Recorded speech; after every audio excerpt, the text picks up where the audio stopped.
Salve, salve meus queridos buscadores de mistérios! Esse é o terceiro vídeo sobre os estudos do tradutor de escrituras Mauro Benino. Se você caiu aqui de paraquedas, basta clicar aqui no card aqui em cima ou no link da descrição no canal para assistir o início. Em vídeos anteriores, tratamos sobre os erros e como a Bíblia foi alterada por razões ideológicas e sobre Elion, o chefe dos Elohim. Demonstramos ponto a ponto tanto os equívocos, os erros crassos, quanto as partes que realmente merecem um debate maior e literalmente escancaramos as contradições no texto bíblico. Hoje o nosso foco serão os Elohim e suas muitas conexões. Disse também que caso houvesse muitos pedidos, muitos likes, eu faria outras partes. E olha que legal, já estamos na terceira. E sim, assuntos como esse não passam na TV aberta, até porque, é como eu sempre digo, dá um trabalhão danado. E Mauro Benino é detalhista, o conteúdo dele é pago e eu sou muito chato. Quero levar o melhor para vocês. Caso queira ajudar nosso canal de alguma forma, gosta do nosso trabalho, eu deixarei o Pix na descrição e no primeiro post fixado, para que consigamos recontratar nosso editor. E aliás, de antemão, agradeço aos que já colaboraram. Não darei o nome, evidentemente, porque não me autorizaram. E alguns, eles entendem, agradeço de forma muito especial. Gratidão sempre, e com muita fé, espero que muito em breve consigamos chamar de volta nosso colaborador. Dito isso, que é muito importante, vamos começar. Yahvé, o Deus erroneamente chamado de o Deus na Bíblia, era poderoso, mas porque ele não aparece nos primeiros capítulos de Gênesis, conforme demonstrado meticulosamente pelo tradutor de escrituras Mauro Benino, se Yahvé não era o chefe, ele era um dos muitos Elohim, um Elohim responsável pelo povo de Israel. Como o chefe era Elion, podemos concluir que os Elohim eram uma espécie de baixo clero? Se for verdade, seria um baixo clero entre aspas, porque os Elohim comandavam a humanidade, cada um com sua determinada colônia de humanos. Mas se você assiste ao Mundo Proibido para além do entretenimento, você deve estar se perguntando. Aliás, eu apostaria algo precioso para nós mineiros. Eu apostaria um pão de queijo se não passou pela sua cabeça. Se os Elohim comandavam uma colônia, estamos falando dos descendentes de Adão, naquela época, os adamitas. Ou havia outras espécies naquele tempo? Dê seu like, é uma forma de prestigiar nosso trabalho. Se inscreva aqui embaixo se não for inscrito e venham comigo, mais uma vez, navegar neste mundo inteligentemente proibido.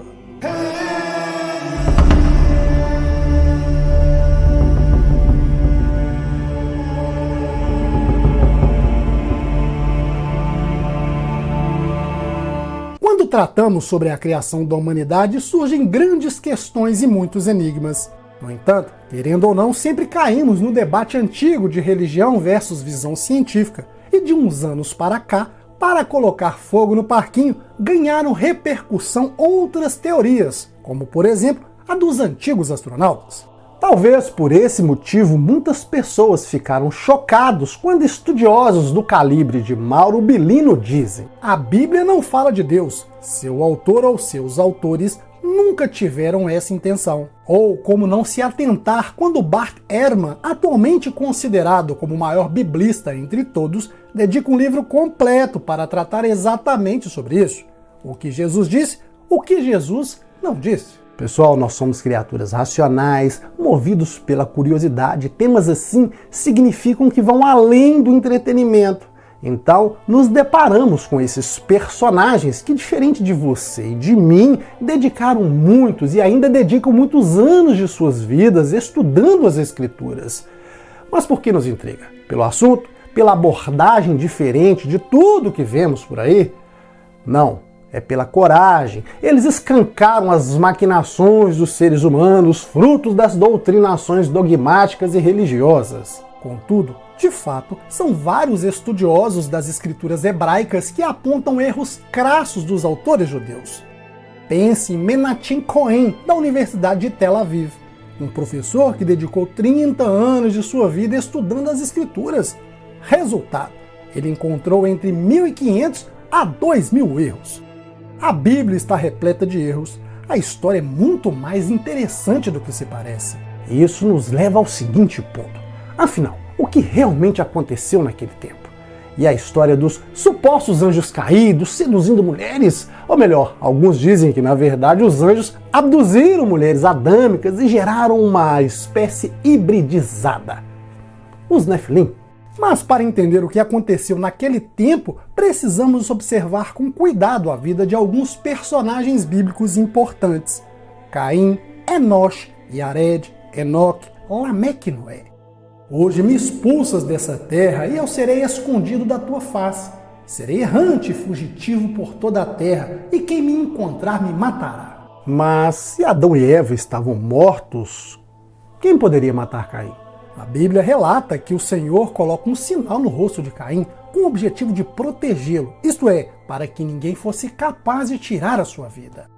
Mas o Senhor lhe respondeu: assim qualquer que matar Caim será vingado 7 vezes. E o Senhor pôs um sinal em Caim para que ninguém que viesse a encontrá-lo o matasse. Mas quem seria esse ninguém? Ao deixar sua família, Caim se encontra entre pessoas diferentes, talvez estrangeiras, com diferentes características dos adamitas, e teme ser alvo de violência. Seriam como bárbaros.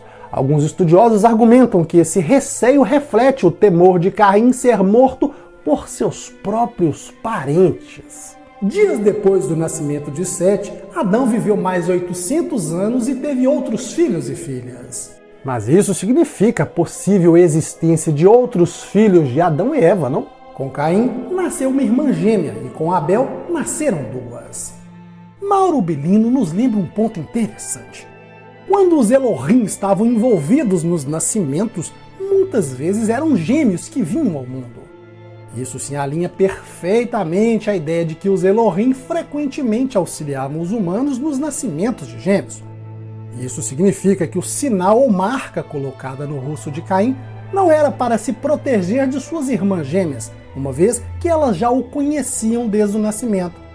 Menos razoável ainda é a ideia de que Caim temeria ser atacado por animais, pois, mesmo que Deus tenha marcado seu rosto, as feras dificilmente reconheceriam esse sinal como motivo para poupá-lo e não pensariam algo como: não devemos atacar este homem, pois ele não tem esse sinal específico.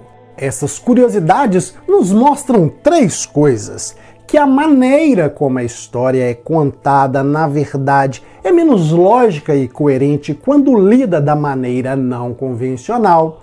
Também revelam que não havia somente a raça adâmica habitando naquelas regiões. E, por fim, que há indícios da existência de outros que causaram medo em Caim ao ser expulso do clã dos adâmicos.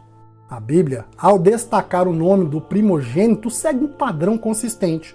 Por exemplo, após Adão ter Sete aos 130 anos, a narrativa continua informando que ele também teve outros filhos e filhas. O mesmo padrão observamos nas gerações seguintes, como no caso de Sete, após o nascimento de Enosh, e assim por diante. Essa repetição ocorre nas genealogias bíblicas. Assim, a genealogia dos adamitas não é apenas uma soma de idades.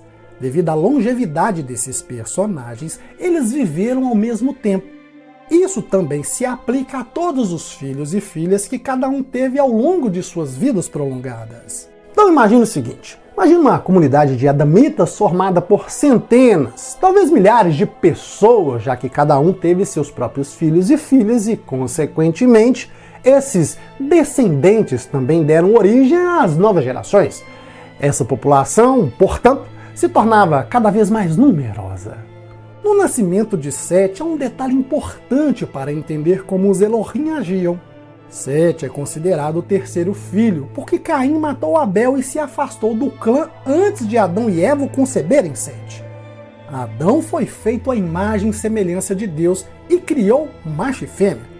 Adão, com 130 anos, teve Sete, e a expressão "à sua imagem e semelhança" novamente é usada. Mas por quê? Se todos os filhos nascem, teoricamente, herdando características dos pais ou mães. É possível que Sete, assim como Adão, tenha sido concebido de maneira especial? E o mais importante, por que a necessidade de dizer que foi feito à imagem e semelhança de Adão? Então Deus disse: façamos o homem à nossa imagem, conforme a nossa semelhança. Quando analisamos a criação de Adão, o termo Tselem dos Elohim é usado. Lembremos que no primeiro vídeo te disse que Tselem é um componente que continha sua imagem. Contudo, isso indica claramente uma espécie de intervenção de engenharia genética. Isso indica também algo como uma fórmula que moldou Adão à imagem do outro. Poderíamos imaginar algo semelhante a um clone da natureza de outro indivíduo. Pilino diz que um processo semelhante ocorreu na história de Sete, o que indica a continuidade dessa intervenção genética. Após 130 anos de idade, Adão gerou outros filhos e filhas e viveu até 930 anos. Vejamos este gráfico, e nele temos algo curioso.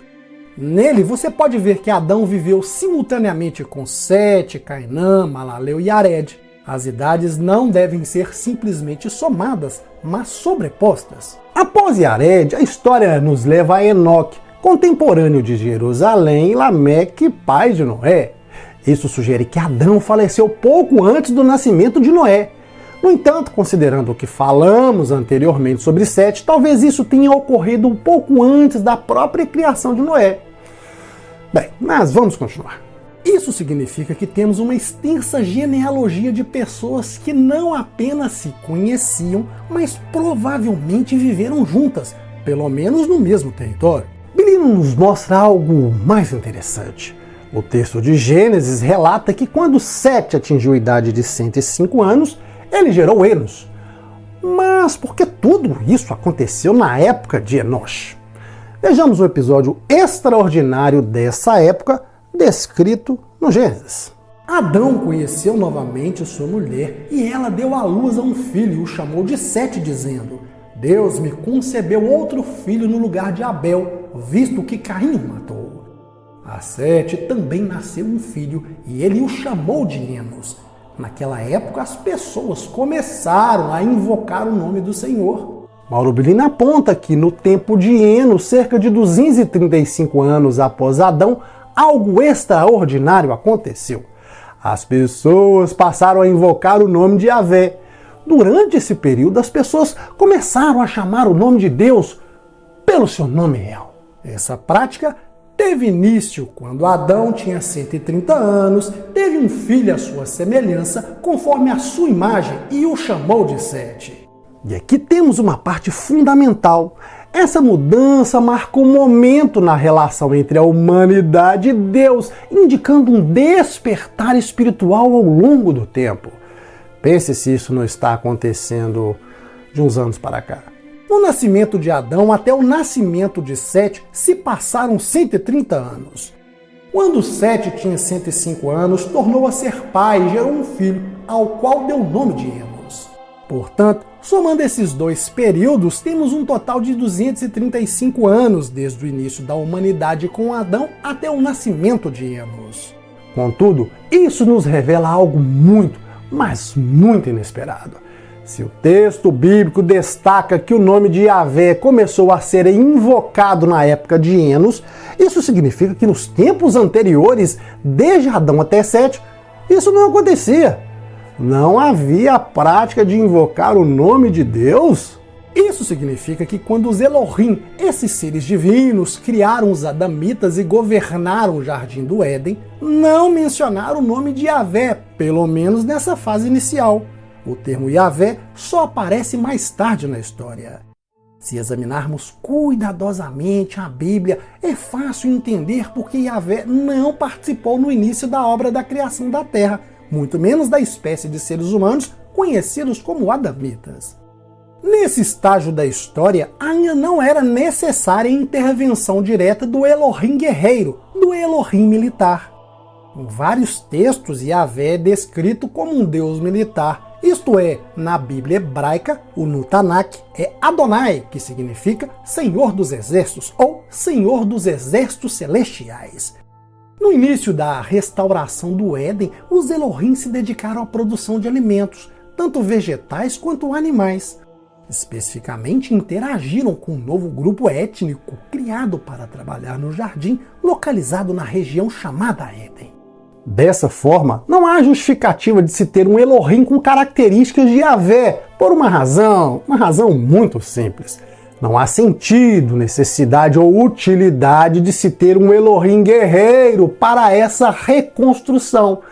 Isso é mais uma das diversas evidências de que Yahvé, na verdade, apenas um dos vários Elohim, e neste caso, o Elohim específico do povo de Israel. Outro ponto fascinante é a relação entre os nomes bíblicos e os eventos marcantes na história. Muitas vezes os nomes estão intrinsecamente ligados aos acontecimentos muito importantes. O tradutor, por exemplo, coloca um ponto curioso. Ao examinarmos a origem do nome Yared, percebemos que a raiz verbal está ligada à ideia de descer. Isso sugere que o nome carrega a lembrança de uma descida notável ou significativa. No entanto, me responda, quem é o protagonista dessa importante descida? Infelizmente, a Bíblia não nos dá um relato direto desta importante descida. Em Gênesis, é relatado que em determinado momento, os filhos dos Elohim perceberam que as filhas de Adão eram tovot, o que significa atraentes ou adequadas. E como resultado, os filhos dos Elohim escolhiam para si quantas desejavam. Quando os homens começaram a aumentar em número na terra e lhes nasceram filhas, os filhos de Deus viram que as filhas dos homens eram bonitas e escolheram para si aquelas que lhes agradaram. A Bíblia não diz quando isso aconteceu, apenas que foi antes do dilúvio de Noé. Quando o dilúvio ocorreu e apenas a família de Noé foi salva, os Elohim queriam corrigir a confusão causada por essas misturas.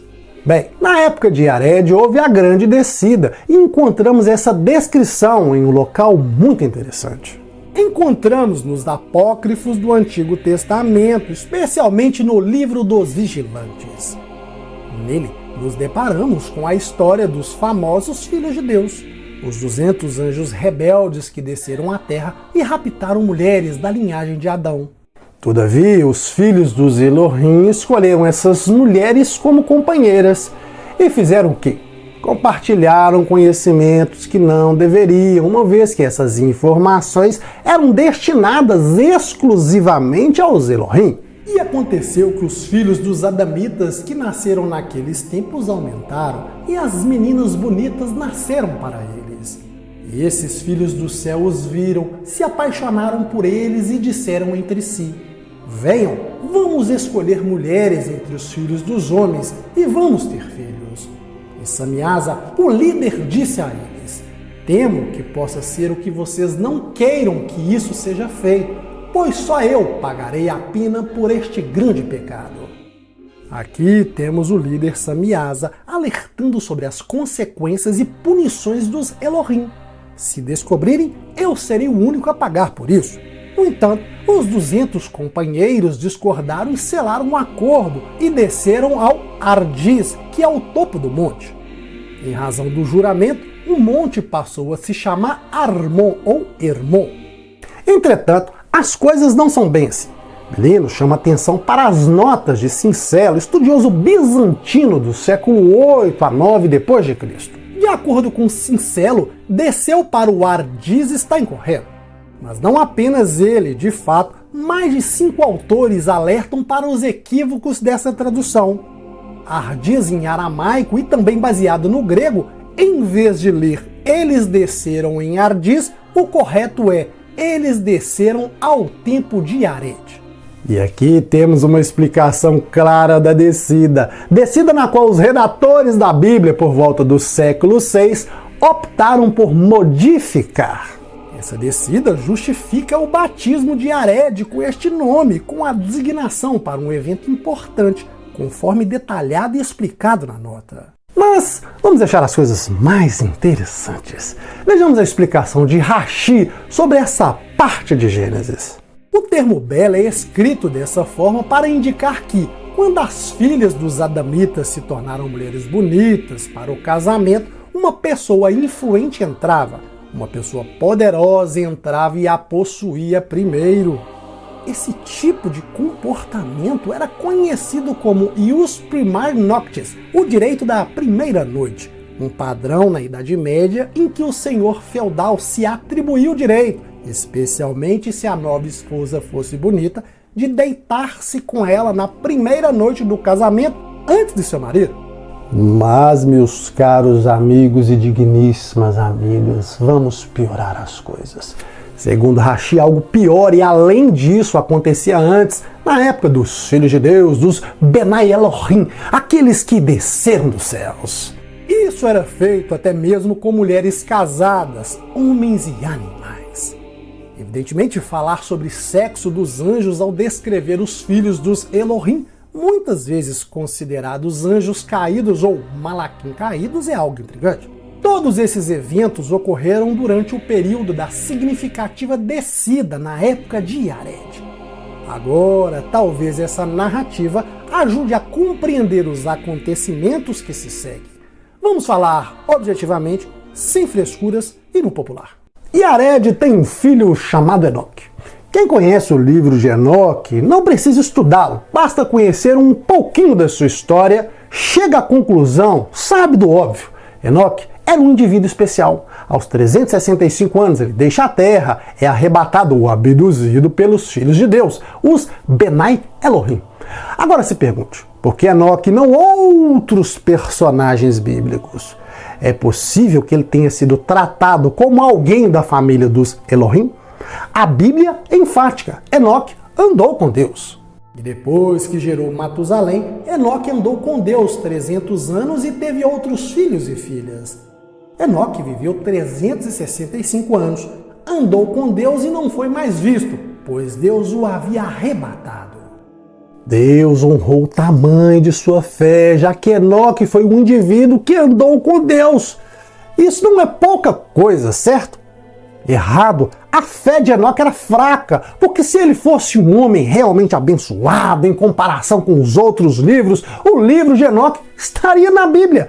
Uma fé que para os redatores da Bíblia não foi suficiente para que o livro fizesse parte do cânon. Ou será que os redatores da Bíblia não conseguiram produzir ligações suficientes no texto para que fizesse sentido com o texto bíblico pronto e acabado, a não ser que Enoque fosse um Elohim levado por outro Elohim e por isso o trataram como alguém da família? Os redatores da Bíblia teriam que arranjar uma justificativa além da imaginação para santificar Enoque e não os personagens escolhidos por Constantino. Talvez, só talvez Mauro Bellini e outros estudiosos tenham razão, ou bastante razão. A Bíblia não fala de Deus. Seu autor ou seus autores nunca tiveram essa intenção. Mas e aí, gostaram? Legal, né? Esse debate continua com você aqui nos comentários. Mais uma vez, se esse vídeo tiver muitos likes, comentários, será a prova de que vocês gostaram. Aí, continuo de onde paramos. Mais uma vez, considere apoiar nosso trabalho, caso queira contribuir de alguma forma para que consigamos recontratar nosso editor, aumentar o fluxo dos vídeos, deixarei a chave Pix na descrição e no post fixado.